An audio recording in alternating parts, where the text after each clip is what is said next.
English for competitive exam. तुम्ही assignment आणले का?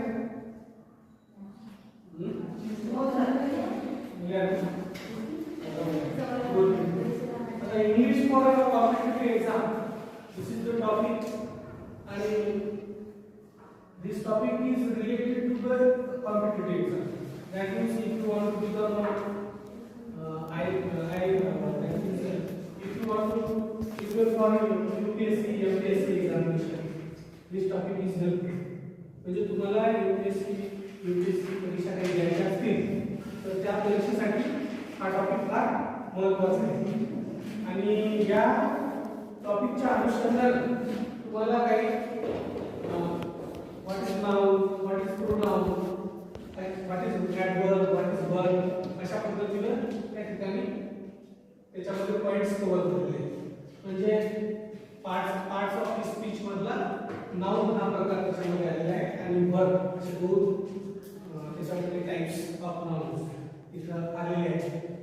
तर म्हणजे हा अभ्यास करता करता तुम्ही एमपीएससी चा सुद्धा जो पहिला पेपर आहे इंग्लिश ज्याला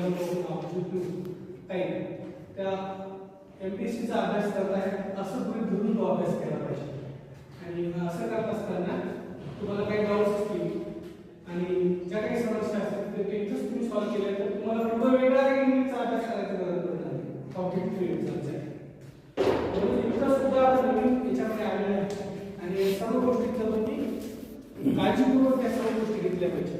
नाहीतर काय होईल की तुम्ही नंतर तुम्हाला परत तीच गोष्ट करण्यासाठी वेळ द्यावा लागेल, इंग्लिशचं प्रिपरेशन करण्यासाठी परत वेळ द्यावा लागेल. म्हणून तुम्ही थोडंसं काळजीपूर्वक हे केलं पाहिजे. आता तुम्हाला नोट्स दिलेले आहेत, किती जणांनी नोट्स तुम्ही डाउनलोड केले आहेत त्या प्रथम झेरॉक्सवर जाणं पडतं तुम्हाला, तिथून नोट्स घ्या. घेतल्या का तुम्ही?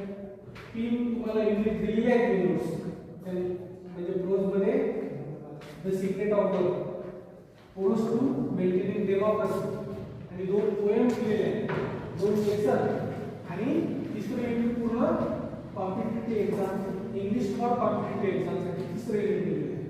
आता हे नोट्स तुम्ही घ्या, त्या प्रथम झेरॉक्स होता त्याला एक प्रिंट तुम्हाला 43 रुपयाच्या नोट्स होती, पण ते सर्व आयएमपी आहे, सर्व आयएमपी आहे. त्यामुळे तुम्ही काय करा, पूर्ण डाउनलोड करून घ्या आणि इथं क्लासमध्ये आणून तुम्हाला जिथं कुठं समस्या असेल तुम्हाला प्रत्यक्ष भेटलं, तुम्ही एखादा किती मिनिटाचा जरी टाकला झाला का तरी तुम्ही हे करू